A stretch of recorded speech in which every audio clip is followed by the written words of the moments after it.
Ahí está el título del estudio de esta noche, limpia y ordenada.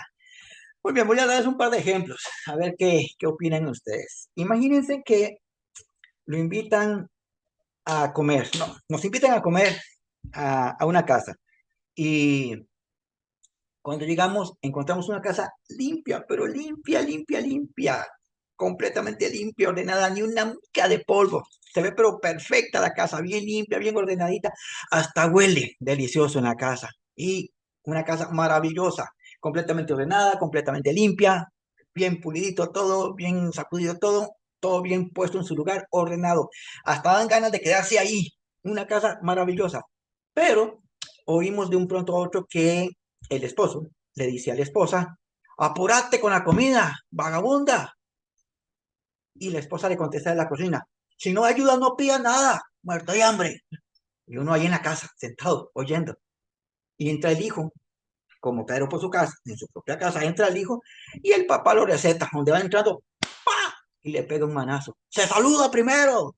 Y el hijo dice, "No, ¿por qué? Voy a saludar yo a nadie, ya casi yo los invité y no me jodas, papá, no quiero estar hablando con nadie y se va para el cuarto. ¿Qué haría uno?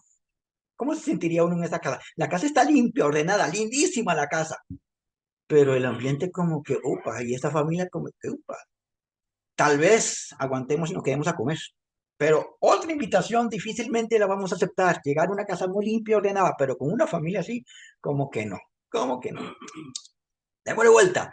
Ahora, estamos ahí en la calle, nos topamos a una familia que conocemos y es una familia modelo. Ah, qué familia, como decía alguien, la familia Ingalls en el siglo XXI. El esposo muy cortés con la esposa muy educada y cortés con el esposo, unos hijos maravillosos, un ejemplo de familia, se aman de una manera que dice uno, ah, qué familia más perfecta, y nos invitan a comer, y decimos, claro, vamos a ir a comer, porque es una familia que se respeta mucho y se aman y demuestran con palabras y con hechos que son una familia muy unida. Hasta nos inspira, qué lindo tener una familia así. Y llegamos a la casa, porque nos invitaron a comer, y lo que nos encontramos en la casa es un chiquero. Había popó en la sala y en la mesa donde vamos a comer. Y no tienen perro. Moscas por todo lado, cucarachas, ratas. Y uno no sabe ni cómo sentarse. Y bueno, ahí en un rinconcito nos sentamos y donde nos sentamos se levanta el polvo en el sillón. Y huele, pero como si la cloaca pasara por ahí. Huele horrible, asqueroso huele. Y vamos a comer. ¿Quieren algo de tomar antes? Y la señora coge un vaso que está tirado en el suelo. Coge el vaso, lo limpia ahí con la manga, echa fresco y nos da el vaso. Y solo el olor del vaso huele a pudredumbre, huele horrible. Upa, ¿nos quedamos a comer? No creo. ¿Aceptamos otra invitación a comer? No creo. Porque ni una ni la otra. En una, un ambiente hostil, en la otra, una asquerosidad de casa. Creo que esos dos lugares no son apropiados para que podamos llegar con tranquilidad, ser invitados y comer placenteramente. En ninguno de los dos lugares nos sentiríamos bien. Téngalo ahí, eso, porque tanto es importante una como la otra. Jesús estaba caminando con sus discípulos, empezaron a comer y llegaron los fariseos y le dijeron algo que no es malo lo que le dijeron, tiene una buena idea lo que le dijeron los fariseos, porque los discípulos estaban comiendo y no se habían lavado las manos. Entonces los discípulos dicen, Jesús, ¿por qué tus discípulos no se lavan las manos? Y creo que es una buena idea lo que ellos le están planteando, pero en el mundo natural eh, se lo plantean a Jesús. Ahora, ¿lavarse las manos es una buena práctica? Sí, nos lo enseñaron nuestros padres, a nuestros padres se lo enseñaron nuestros abuelos, a nuestros abuelos, nuestros bisabuelos, y ahí va. Es una tradición que es sana y correcta. Hay que lavarse las manos antes de comer. Está correcto. Pero los fariseos lo que están viendo es el mundo natural nada más. Y lo que están ellos buscando no es que se cuiden la salud de los discípulos, es la forma de cómo acusar a Jesús y a sus seguidores. Jesús les contesta esto en Mateo 15:11. No es lo que entra en la boca de alguien lo que vuelve impuro, lo que lo vuelve impuro, sino lo que sale de ella. convengamos en que lo que dicen los fariseos en el mundo natural está correcto. Vean que Jesús no le está diciendo, eso es mentiras, eso no es cierto. No, no, no les está corrigiendo eso. Les está diciendo que eh, la contaminación del ser humano no es por lo que entra, sino lo que hay dentro de ella. Porque Jesús no solamente está viendo que la práctica de lavarse las manos, que es en el mundo natural, esté mal, sino que Jesús no solo se enfoca en el mundo natural, sino que también se enfoca en el mundo espiritual. Jesús se mueve en, en los dos ámbitos. Entonces, eh, como Jesús ve tanto el mundo natural como el mundo espiritual, les da esta respuesta de que no solamente lo que entra es lo que contamina, sino lo que sale.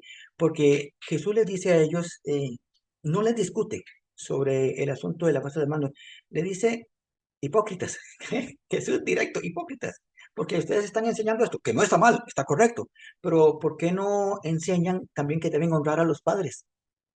Porque en la conversación que tienen ahí, ustedes lo pueden leer en Mateo 15, Jesús les dice, ustedes le dicen a los jóvenes que si tienen algo con que ayudar en casa, díganle a sus padres que no pueden usarlo porque lo van a dedicar al templo.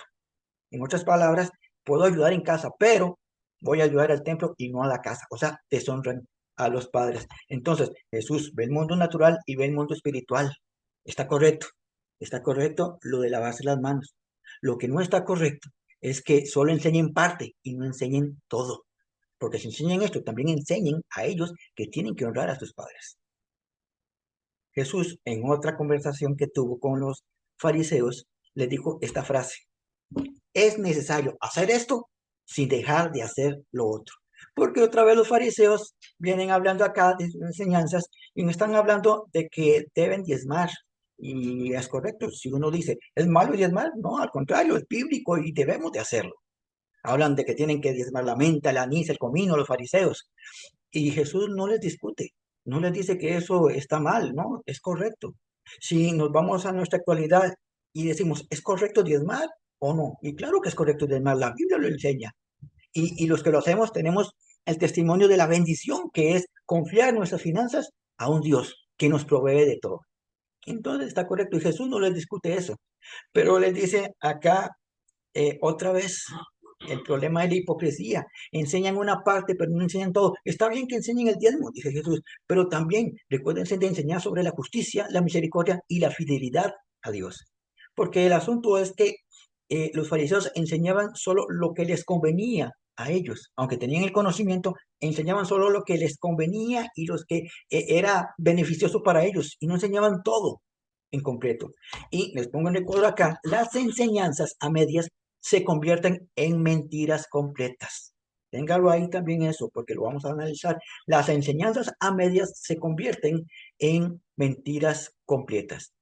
Pablo entendía esto y enseñaba algo que algunos lo han manipulado, lo han enseñado de forma equivocada. Pablo le escribía a Timoteo allá en 1 Timoteo 4:8, el ejercicio físico te sirve de algo.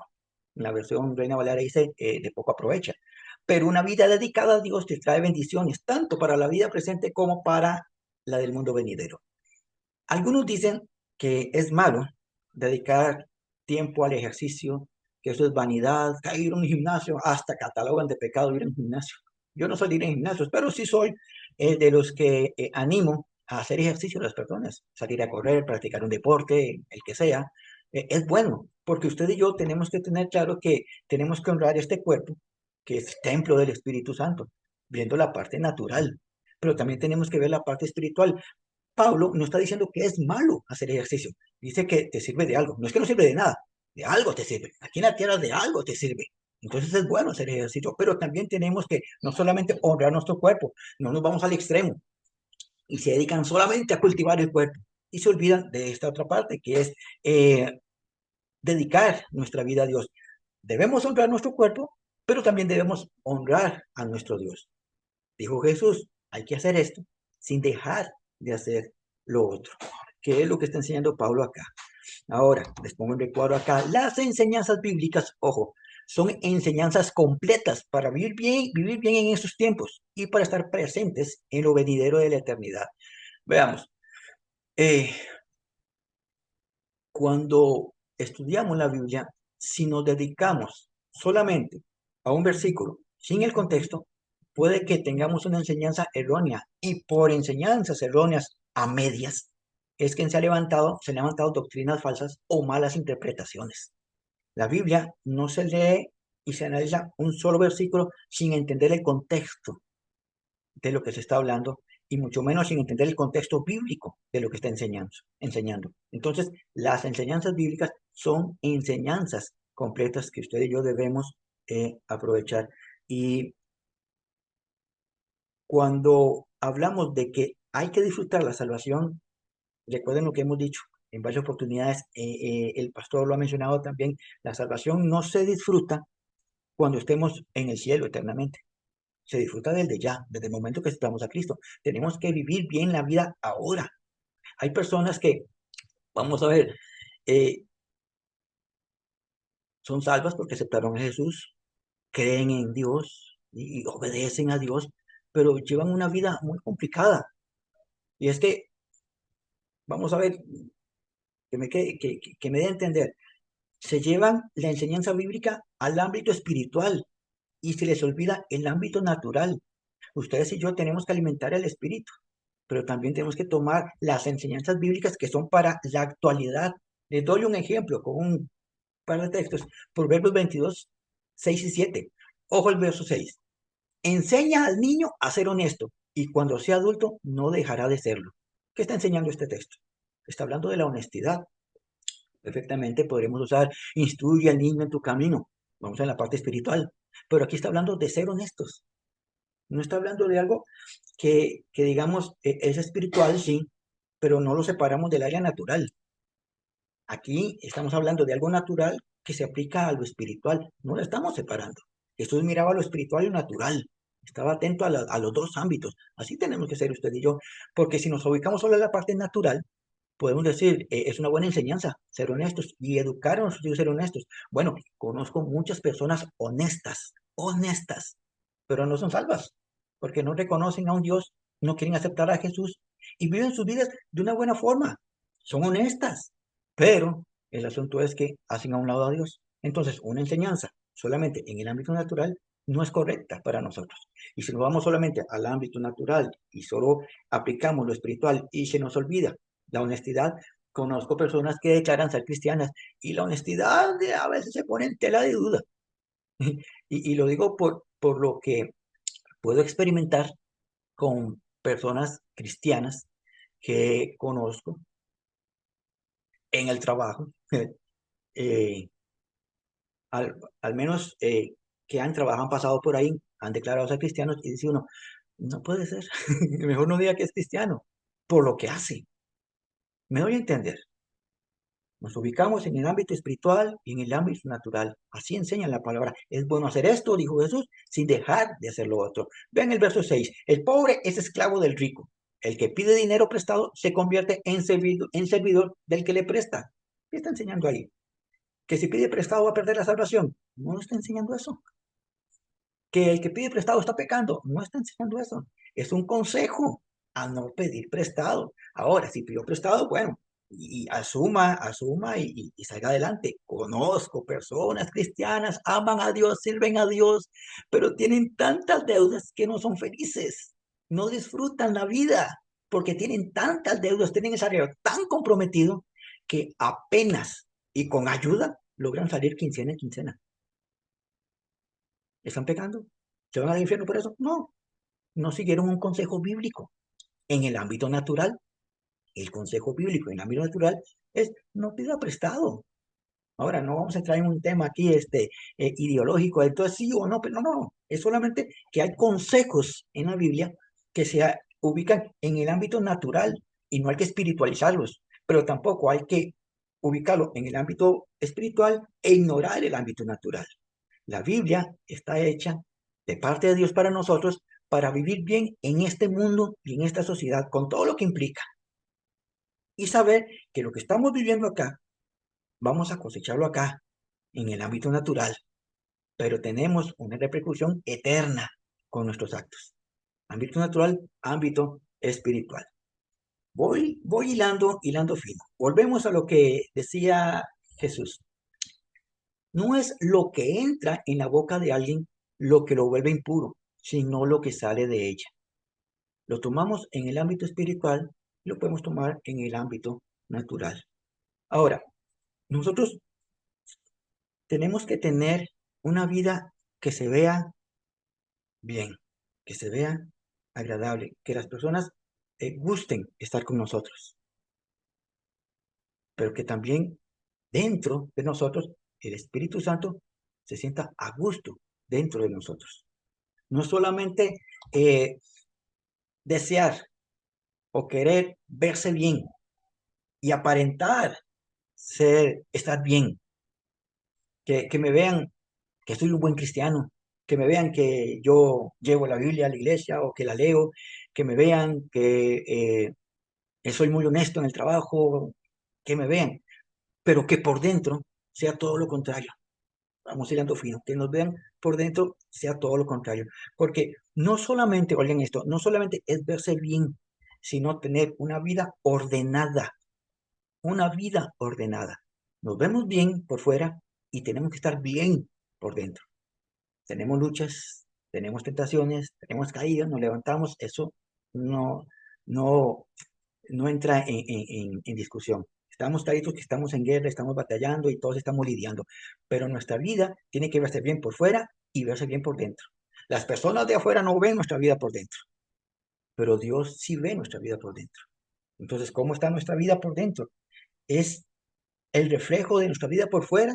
¿O hay algo ahí que calza con lo que le decía Jesús a los fariseos? Les decía, hipócritas. ¿Por qué les dije hipócritas? Porque se veían muy bien por fuera. Eran de admirar por fuera, pero por dentro, ¿cómo estaba la vida de ellos? Los demás no la habían, pero Jesús que conocía, Jesús que podía ver, Jesús que se movía en ámbito espiritual y natural, entendía lo que había dentro de estos líderes religiosos. Discusión fuerte, Jesús con los fariseos nuevamente, Mateo 12:33, vean lo que les dice, decidan, oigan, si el árbol es bueno y el fruto es bueno, o si el árbol es malo y el fruto es malo. Partida de víboras. Es que estaba, pero aquí Jesús que se lo llevaba con ellos. ¿Cómo pueden ustedes hablar lo bueno siendo tan malos? Lo que uno dice muestra lo que uno es en su interior. Qué fuerte, qué fuerte le habla Dios a los fariseos. Qué fuerte nos puede hablar a nosotros. Cómo estamos por dentro, cómo estamos por fuera, cómo es nuestra vida. Si hablamos de la honestidad física en el mundo natural, cómo nos ven las personas como honestos, muy bien. Pero en el mundo espiritual, ¿cómo nos ve Dios honestos? Vean que aquí los términos que usa el griego original cuando habla de bueno, usa el griego kalos, que habla de recto, por definición excelente. Decidan, si el árbol es excelente, el fruto debe ser excelente. Pero el asunto es que si el árbol es malo, vean en la definición, el griego sapros, corrompido, y la definición podrido. Si el árbol está podrido, el fruto va a ser podrido. No puede ser, dice Jesús, no puede ser que ustedes estén hablando tan bonito, le dice a los fariseos, no puede ser que estén enseñando tan bonito si por dentro están podridos. Literalmente les dice partida de víboras, les ha dicho hipócritas. Claro, los fariseos están enseñando lo que no practican, están enseñando lo que les conviene, manipulan la palabra con aquellos que no la conocen, muestran ser algo cuando en realidad no son lo que son. Y cierra este versículo diciendo, lo que uno dice muestra lo que uno es en su interior. Lo que está diciendo Jesús ahí es que si somos sinceros, bueno, fariseos, si ustedes fueran sinceros, no hablarían tan bonito, hablarían lo que son en verdad, la hipocresía que hay en ustedes. Si por dentro fueran buenos, al hablar no había problema con lo que dicen, porque lo que dicen lo practican, lo que dicen lo viven, pero esto no lo hacían así. Entonces, ¿qué es lo que pasa con nosotros? Trayéndolo a lo contemporáneo. Parece claro de que usted y yo tenemos que ser honestos delante de Dios, reconocer nuestros errores, nuestros pecados, pedir perdón y seguir luchando para vivir mejor. No tenemos que andar fingiendo que somos algo cuando somos otra cosa. No es correcto, aunque como dijo alguien, podemos engañar a todos, pero a Dios no podemos engañar. No es correcto que dentro de la iglesia, en las reuniones de la iglesia, en el templo, nos saludemos de una forma tan hermosa con el clásico, Dios te bendiga, hermano, Dios te bendiga, hermana, qué lindo. Pero cuando estamos en la calle, no nos saludemos así. No digo que sea pecado, yo digo que es que tiene que haber una claridad y una honestidad en nuestra forma de ser, en la iglesia, en la casa, en la calle, en el trabajo, en el centro de estudio. Me dicen en la iglesia, Dios lo bendiga, hermano. Y yo como respondo, amén, Dios lo bendiga. Me topo a ese hermano en la calle y me dice, y yo voy con unos compañeros, y me dice, Dios lo bendiga, hermano. Y yo le digo, eso, todo bien. No pequé, no le falté el respeto, solo que estoy saludando diferente. Estoy respondiendo a ese saludo diferente a como respondí en la iglesia. ¿Por qué esta diferencia? Es un ejemplo básico, un ejemplo básico. ¿Por qué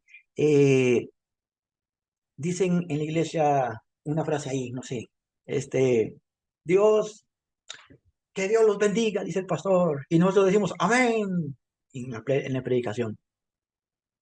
Y alguien en la calle nos dice Dios le bendiga y no decimos amén. Recibo una llamada en el trabajo y las personas que están a mi alrededor no oyen lo que estoy hablando con la persona, pero al final de la consulta me dijo, ay, muchas gracias por la aclaración, Dios lo bendiga. Y yo dije, amén, Dios lo bendiga también. Y el compañero que tenía a la par se me cae porque dijo amén. Es que me dijo Dios lo bendiga. Y yo respondo con un amén cuando alguien me dice Dios te bendiga. No peco si el que me dijo por teléfono Dios lo bendiga. Ah, igual, igual. Y el compañero ni sabe de qué hablamos. Pero ¿por qué ocultar? ¿Por qué tener formas de estar diferentes, formas de hablar diferentes en un lugar y en otro? ¿Qué es lo que Jesús quiere que entendamos en un día como hoy? No es lo que entra lo que contamina, sino lo que sale. Permítanme hacer una pregunta muy inocente, yo me la hice y todavía me la puedo hacer, porque dice, no es lo que entra a la boca de alguien lo que le vuelve impuro, sino lo que sale de ella. La pregunta aunque sea infantil, pero para que salga algo de nosotros, no debe haber entrado antes. Es lo que me pregunto. Para que salga algo de mí, tiene que haber entrado antes. Pero Jesús dice, no, no es lo que entra, sino lo que sale. Significa que dentro de nosotros se gesta algo se gesta dentro de nosotros que sale. ¿Cómo se gesta? Lo vamos a ver ahora. Pero ¿cómo se gesta lo que entra en nosotros? En cambio, Mateo 15:18, Jesús sigue hablando a los discípulos para explicarles, porque los discípulos tampoco entendieron mucho. Y Jesús les explica, lo que ustedes comen, después de comerlo, dice, va para la letrina. O sea, lo que usted y yo comemos sale. Yo una vez me comí un queso malo, me comí el queso. No sabía que estaba malo, me comí el queso y estaba malo. ¿Qué me pasó? Me empezó a doler el estómago y empecé a vomitar. Salió. A como entró, salió. A veces comemos cosas que nos caen mal y tenemos que ir, como dice Jesús, a la letrina y sale, porque entró. Es lo que dice Jesús. Lo que entra, al final de cuentas, sale. En cambio, todo lo malo, verso 18, artículo 18, Mateo 15, en cambio, todo lo malo que la gente dice viene de su mente. Eso es lo que vuelve impuro a alguien. Significa que dentro de nosotros se gestan cosas. Y Jesús da una lista ahí. Dice que los malos pensamientos se gestan dentro de nosotros. No es que viene de un mal pensamiento y dice, ¿puedo entrar? Sí, sí, entra. No, no. Se gesta dentro de nosotros. Se gesta dentro de nosotros también los asesinatos. No es que me desperté en la mañana y tenía a doña asesina a la par y me dice, vamos a matar a alguien. Sí, vámonos. No, no. Algo se gesta dentro de nosotros que nos lleva a algo así. Y pone una lista más, habla de adulterios, habla también de calumnias, habla también de robos, habla también pecados sexuales, habla también de las malas conversaciones. Pone una lista ahí, Jesús, de todo lo que se vuelve, se gesta dentro de nosotros, insultos, vanidad, todo se gesta dentro de nosotros. Y todo eso se gesta ahí y alguien tiene que limpiar eso ahí. Estamos sucios. Alguien tiene que limpiar eso ahí. Y es cuando un día, siendo inconversos, entendimos que por fe tenemos que aceptar a Jesucristo, aceptamos a Jesucristo en nuestro corazón y la sangre de Cristo nos limpia de todo pecado. El asunto es que cuando Jesús opera en nosotros la salvación, su sangre nos limpia de toda maldad. Quedamos limpios, quedamos ordenados. Pero dejarlo ahí, vuelve la verdad a medias en una mentira completa. Y no solamente cuando aceptamos a Jesús, sino cuando pecamos y pedimos perdón. Hay un ejemplo que da Jesús acerca del espíritu inmundo que sale. Vean aquí que, como les dije ahora, no espiritualicemos, no nos quedemos solo en la parte espiritual. Vemos el espiritual y vemos el natural. Véalo en amplio completo.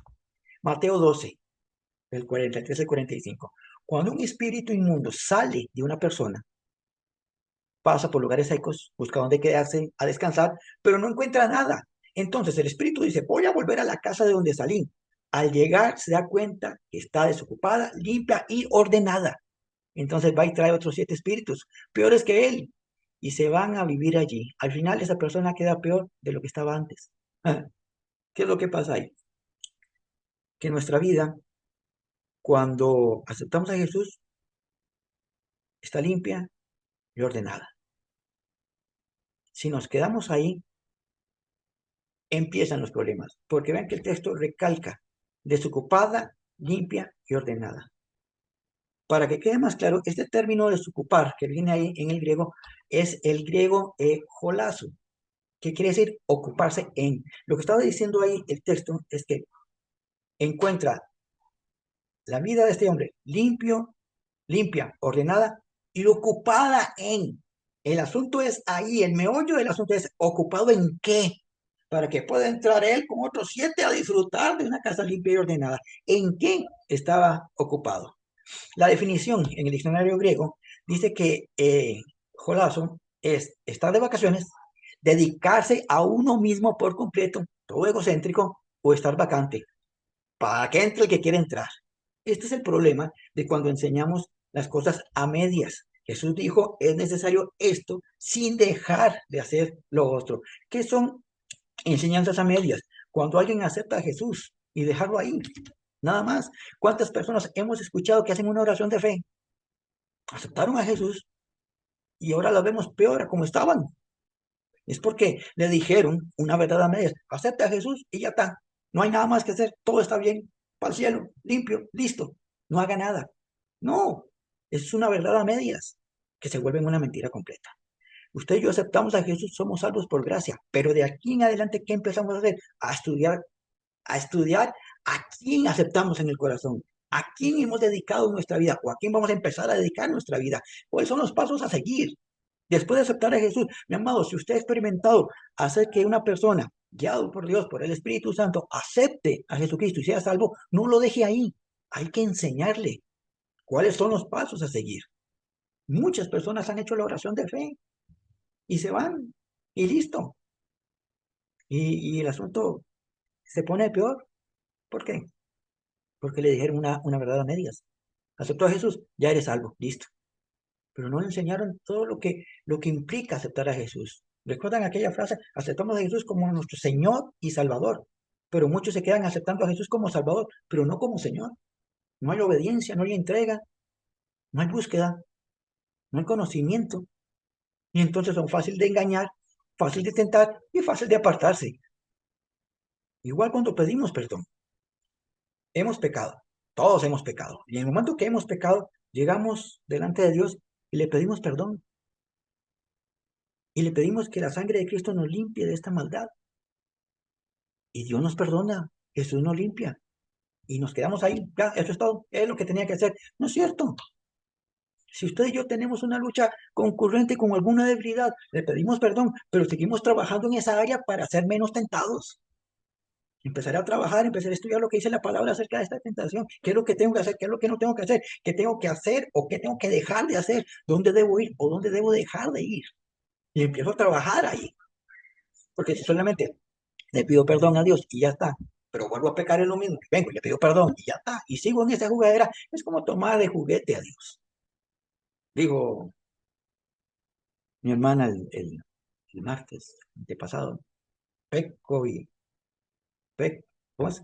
Oro y peco y empato, algo así es. No es cierto, no funciona así. Cuando usted y yo le pedimos perdón a Dios por nuestro pecado, estamos reconociendo que fallamos y que tenemos una debilidad, pues vamos a trabajar en esa área para ser mejores. ¿Por qué?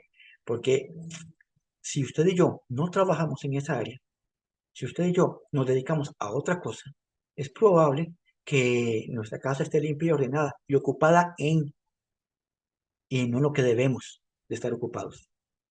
Y cuando ustedes y yo, oigan acá, cuando ustedes y yo nos ocupamos a otras cosas y no a lo que verdaderamente es importante, vamos a ver, no es malo ver partidos de fútbol. En mi caso no es malo ver partidos de béisbol, no es malo, pero me dedico solo a eso, y solo a eso, y solo a eso. Estoy ocupado en partidos de béisbol. Y pregúntenme lo que sé de béisbol, lo sé. Pero me preguntan de la Biblia, no sé nada. Me preguntan sobre mi relación con Dios y la verdad es que no conozco a Dios. Pedí perdón por mi pecado y sí, pero ya pedí perdón por mi pecado y solo me dedico a una cosa que no es pecado. Béisbol, estoy viendo solo béisbol, pero no me ocupo en ver cómo trabajo esta área que me hace caer, es lo más probable que vuelva a caer y pueda caer más duro. Si nos llenamos, si no nos llenamos de Dios, oigan esto, vean qué cambio, se lo voy a repetir. Al fondo ven la casa limpia, véanlo ahora. Si no nos llenamos de Dios, nuestro enemigo común se encargará de llenarnos de basura. Él se encarga de buscar de qué llenarnos. Y esa basura nos contamina por dentro. Y eso va a salir de nosotros. Y esto es lo que contamina al hombre, al ser humano. Es lo que está enseñando Jesús. Esto es lo que contamina. ¿Por qué? Porque nos estamos ocupando en lo que va a edificar nuestra vida, en lo que nos acerca más a Dios, en lo que nos fortalece espiritualmente. Estamos ocupados en, si hablamos de pecado, pues es directo, pero que no sea pecado, que no sea algo malo, pero nos ocupamos en eso, que nos vuelve una distracción. Hay personas que tienen la capacidad, oigan esto, no voy a juzgar, por dicha no estoy viendo caras ni nada, pero hay personas que tienen la capacidad de quedarse viendo películas, una maratón de una serie, hasta las 2 3 de la mañana. Yo soy honesto, yo lo logro, yo sí puedo. Veo un partido de béisbol y termina a las 12:30 y yo me quedo viendo todo el partido de béisbol. Pero van al culto, a la iglesia, y proponen que hoy vamos a quedarnos una horita más. Ah, no, eso no lo puedo soportar. Es que no, vea la hora, es demasiado tiempo. Se le está pasando el tiempo al pastor en la predicación. Y empezamos en una inquietud ahí que no logramos 30 minutos más en un culto, pero sí 3 4 5 horas en otra cosa. No estoy hablando que sea pecado, pero es que nos ocupamos en y olvidamos lo otro, que es más importante. Es bueno hacer esto sin dejar de hacer lo otro, dijo Jesús. Pablo dio algo muy atinado en Efesios 4:27. No den lugar al diablo para que los derrote.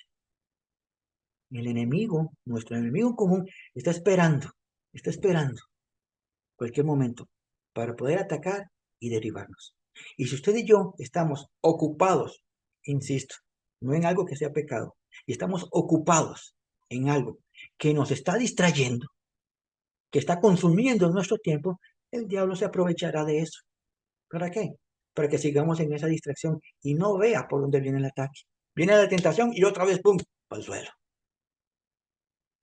Yo les he dicho el problema que tengo con el carácter, he sido muy honesto con ustedes. Yo exploto.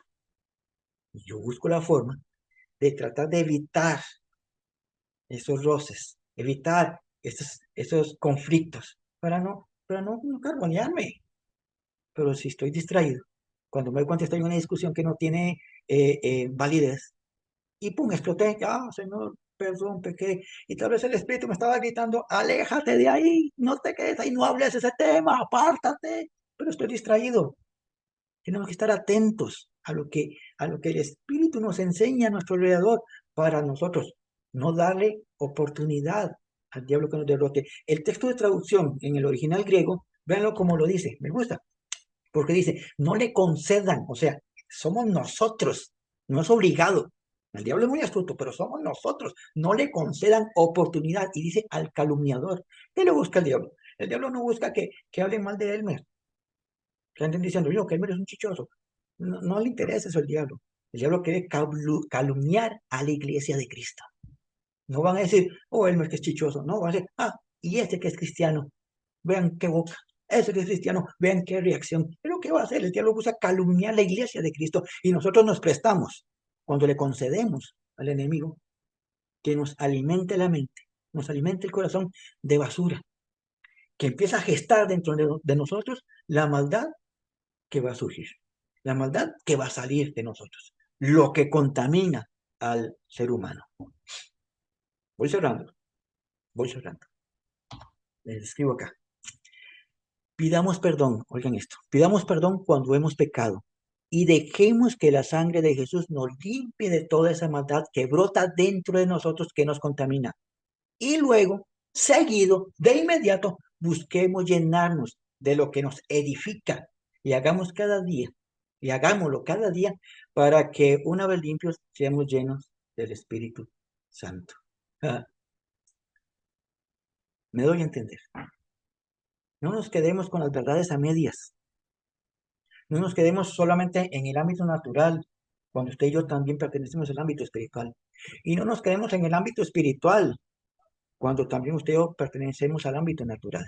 Entendamos el contexto de lo que la palabra nos enseña para vivir bien en este mundo y en el mundo espiritual. Porque una vez que usted y yo partamos acá, nos vamos por la eternidad.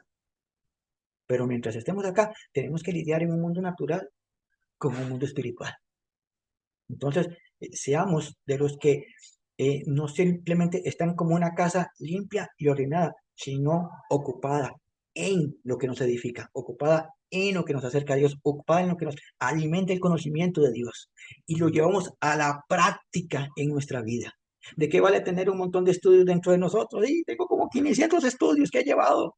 Si la práctica está muy lejos de lo que hemos aprendido. Ocupémonos en aquello que nos edifica, nos acerca a Dios y nos permite hacer su voluntad, que lo hemos dicho antes, buena, agradable y perfecta. Entonces, no solamente pidámosle a Dios que nos limpie. Ahí está, sucios por el pecado.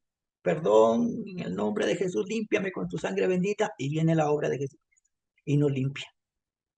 Pero no nos quedemos ahí desocupados o ocupados en otra cosa, que nos veamos limpios, ordenados y ocupados en Dios, ocupados en lo que nos edifica. Así seremos usted y yo una vida limpia y ordenada y ocupada en las cosas que nos edifican. O sea, ocupados en aquello que la palabra nos enseña que nos acerca a Dios y nos mueve hacia Dios. Esto es lo que usted y yo tenemos que hacer. Y cuando lo enseñemos, mi amado y mi amada, no dejemos a nadie que haya aceptado a Jesús, si ha sido parte del trabajo que hemos hecho y lo tenemos ahí, no lo dejemos ahí, solamente con haber aceptado a Jesucristo. Disipulemos a esa persona, enseñémosle qué fue lo que hizo, que por fe lo hizo, pero qué fue lo que hizo, no lo sabe, no lo entiende. ¿Qué fue lo que hizo? ¿A quién aceptó? Enseñémosle. Cuando nos equivoquemos, cuando hayamos fallado, cuando hayamos pecado, vayamos, pidamos perdón, pero reconozcámosle a Dios. A Dios no le podemos ocultar nada. Reconozcámosle, Dios, pequé y reconozco que tengo una debilidad en esta área. Ayúdame a fortalecerme para pecar menos, porque será un proceso que tenemos que trabajar, pero para cada vez pecar menos y ser mejores. Pero ocupémonos en eso. No lo dejemos en que, Señor, perdón, límpiame y listo. Para cuando vuelva a caer. No, busquemos la forma de edificarnos y de crecer para equivocarnos menos y honrar más a Dios en nuestra vida externa e interna. Que nos veamos bonitos por fuera, sí, que nos veamos bonitos por fuera. Alabamos a Dios en la iglesia, levantamos las manos en la iglesia, decimos amén, gloria a Dios. y en la calle, con nuestros compañeros, con nuestros amigos, nuestros familiares, que aunque no sean cristianos, vean que usted y yo alabamos a Dios porque no tenemos nada que ocultar. Que si alguien me dice en la calle, Dios le bendiga, con toda confianza le digo amén, sin ninguna vergüenza, sin ocultar cuál es mi identidad. Nuestra identidad es ser hijos de Dios en todo momento y en todo lugar. Esto es una vida limpia, ordenada y ocupada en las cosas que nos edifican. Hagamos esto sin dejar de hacer lo otro. Veamos el mundo espiritual y veamos también el mundo natural. En ambos ámbitos, usted y yo nos tenemos que mover y solamente con la guía del Espíritu Santo lo vamos a lograr. Amén. Esto es el estudio de esta noche.